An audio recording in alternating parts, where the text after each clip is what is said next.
জয় পরাজয়ের বিষয়টি আগে ভাবিনি, ভাবনা একটা বিষয় আসছিল 20 বছর আগে এই প্রেমাদাসায় বাংলাদেশ কেমনটা ছিল এবং 20 বছর পরে কেমনটা হয়েছে। মাঝখানে কিন্তু বাংলাদেশ এই প্রেমাদাসায় 11টি ম্যাচ খেলেছে, 11টিতে কিন্তু বাংলাদেশ হেরেছে।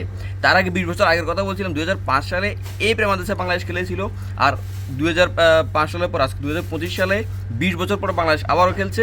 এখানে একটা বড় পরিবর্তন বাংলাদেশের মধ্যে রয়েছে।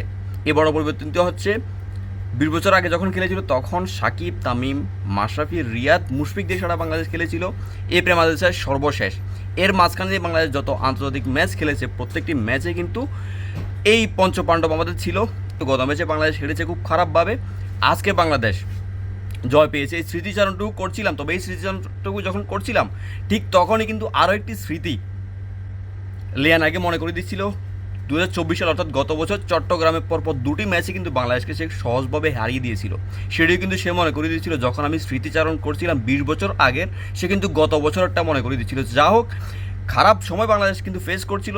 এই খারাপ সময়ের মাঝেও একটা রুদ্ধশ্বাস জয় বলা যায়, যেটি সহজে আসছিল সেটি এসেছে। আর সেটি কতটুকু কন্টিনিউ করতে পারে বাংলাদেশ এবং পাল্লে কেলেতে গিয়ে সিরিজ জয় করতে পারে কিনা, এবং সেটি কিন্তু এখন দেখার বিষয়।